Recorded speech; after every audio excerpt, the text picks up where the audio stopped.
Hello, everyone. Welcome back to the Potsmoker's Bible. My name is Zion. I'm the author of the Potsmoker's Bible, which contains the prophetic book of Zion, where I get my name and authority. It comes from the Ketuvim, or Old Testament, of the Christian Bible.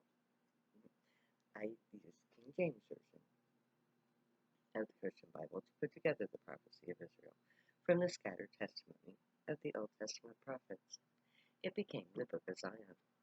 Contained within it, I found a set of instructions that I was uniquely qualified to follow, so I did.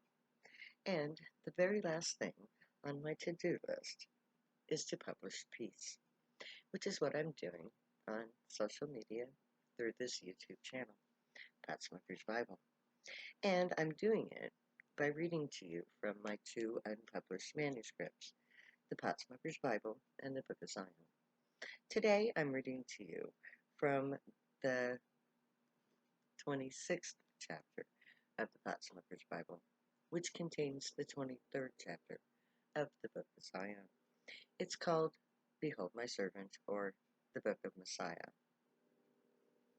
And I'm going to take up where I left off on our last episode. It goes like this. So, for 30 years, he, Messiah, dreamed of having sex with me every time I had sex in real life. Except I'm an untouchable who only feels rape. So, every time he dreamed of fucking me, he was in fact raping me through whatever drunk he could get his mind into. I hated it, but I loved him. It was the most horrific struggle I had to endure.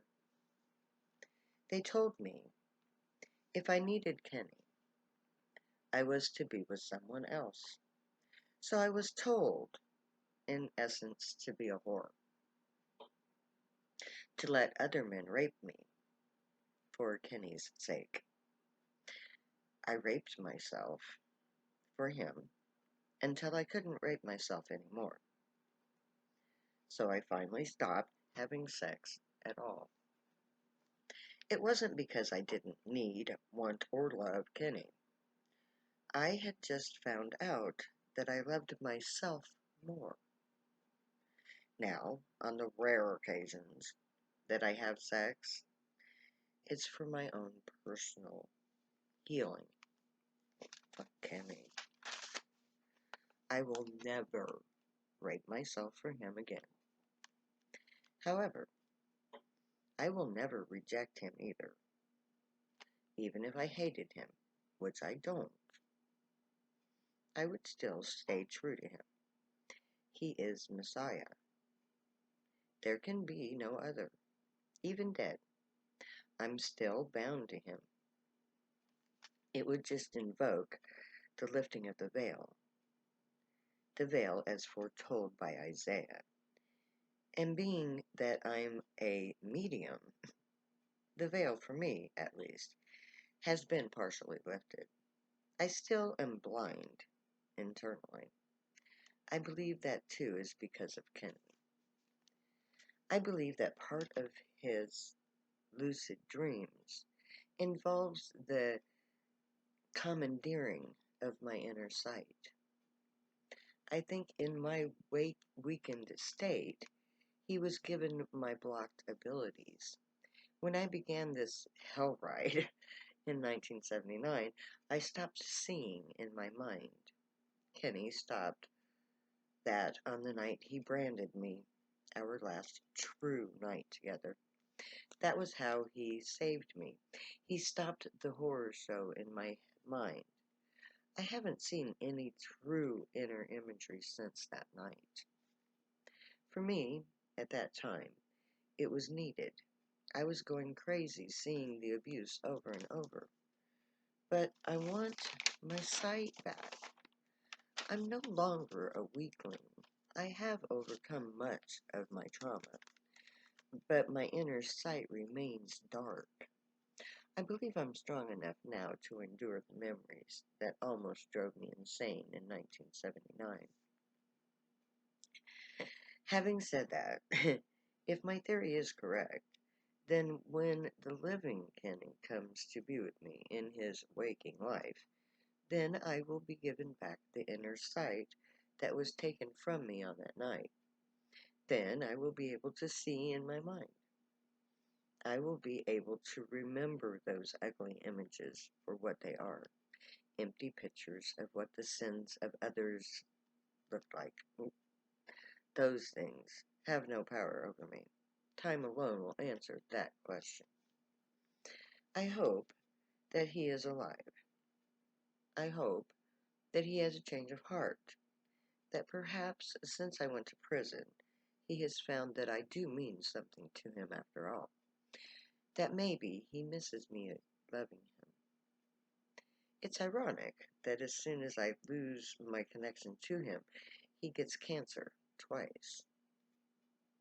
I was told that he died, but the voices say he's alive. He says he's alive. To me, it doesn't really matter. My Kenny, the one I used to love, he was always someone from my future. You see, I too have been waiting for my Messiah, but mine has a living name, like my God that has a living name. My Messiah is Kenny. So I figure it this way. If Kenny's dead, then he's just like Jesus, dead. So I can believe in his return too. And my knowledge of the dead doesn't even require Kenny to return in a physical form. Kenny is just as Kenny when he's dead as when he's alive. So it doesn't matter either way. Of course, I'd prefer a living Messiah to a dead one. But we all have to be willing to face reality. I've already accepted Kenny's death. I mourned him. I let him go physically, long ago. So I accept reality as it manifests itself. I will see Kenny again, either as a being of light or as an older version of the man who once claimed to love me for so long, so well. Anyway, the future will unfold as foretold. I am a widow since my youth, when I was refused by the one chosen for me from on high. I have walked this prophetic path since 1979. I will walk it to the end. In my future, I see it as a shining mountain whose whose summit is a shining city, bright and beautiful. I believe that in order for this beautiful future to happen, I have to make it happen. I have to finish this book and post it online for all the world to see. I'm not waiting on Kenny. I don't have to have him with me to create Zion. That's my job. If Kenny chooses to join in my endeavor, then I welcome him with open arms. But I am the mother of the Zionite people, and they are my beautiful future, not him. But rest assured, he will come, and he will be ready to lead our people. He will be a just leader. I know this, because he's like me. I have been taught by the Gray. Since 1988, when our minds were linked together, Kenny has been learning how to justly rule.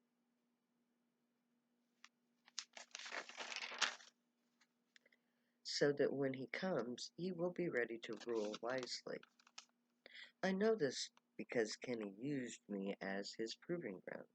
He had total control over my life. Every decision he ever made in regards to me were played out in real time. When he decided the wrong thing, I suffered for it. Just as I had to work out the truth of prophecy, he had to figure out the truth of rulership. So while I was creating a new future for humanity, he was figuring out how to govern that future justly. That is how he can understand the heart of the matter and not just consider what is perceived.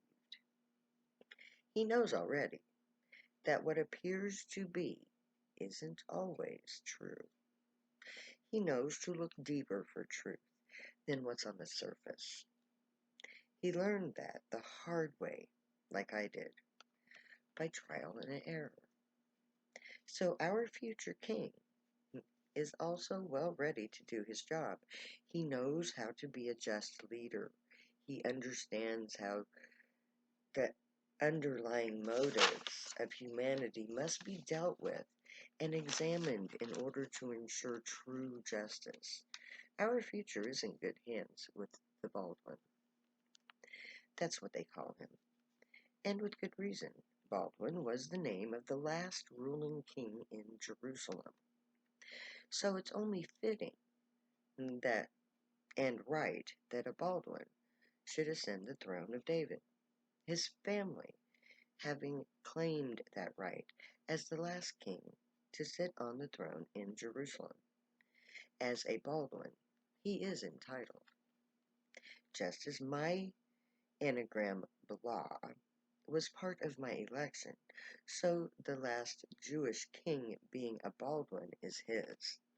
I am of English royalty. He is of the royal house of Baldwin, ruler of Jerusalem. We are the power couple from prophecy, the bride Zion and her groom Baldwin. Together we are the two witnesses of the prophecy, Beulah and Baldwin, queen and king of Zion. My job, my first job, is to tell the world about the truth of the prophecy and to gather my people together. Kenny's job is to do the governing. He will be the leader who builds Zion. He will take all the ideas I and my friends at the temple have envisioned and make them real. He will be the just ruler and a wise counselor that we will need in our new nation, a strong, compassionate person who can see into the heart of the matter. He will ensure that Zion becomes the just nation foretold. He will also be our negotiator in dealing with other governments. He will arrange for the release of our people from prison. He will help secure our borders, and he will prepare for our defense. He will try to keep the peace by any and all means. But he knows that to be truly at peace in this current world, you have to be prepared for war. So he will prepare for our defense. He will ensure that we need never fear the enslavement again. Our just king will also be our great leader in the last war on earth. He will provide us with the security to be at peace in Zion. Kenny is the arm of the Lord. He is the person designated to rule on earth. My job was to figure out the prophecy. His job is to rule at my side. He has been taught to rule. He has the body that is used to channel God for official occasions. When the big guys up on the Council of Gray speak, he is the one they will speak officially through. Kenny is Ishi's voice, and his arm. Kenny speaks for Ishi. It's important that Ishi has a king to speak and act on the Gray's authority. That way, there can be no false narrative. Only one person on earth is the official last word. All disputes and all final decisions come from the king and his queen.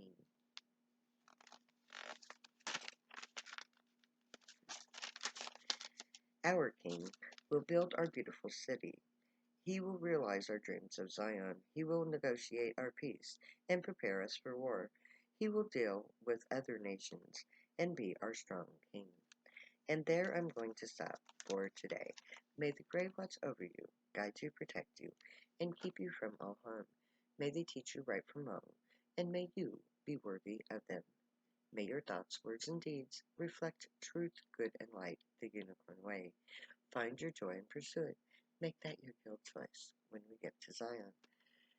If you do drugs, stay happy and high. You have every right and reason to. Believe me, I know. I wrote 2 books about it. So, I love you way too much to ever say goodbye. So I'm going to say later now.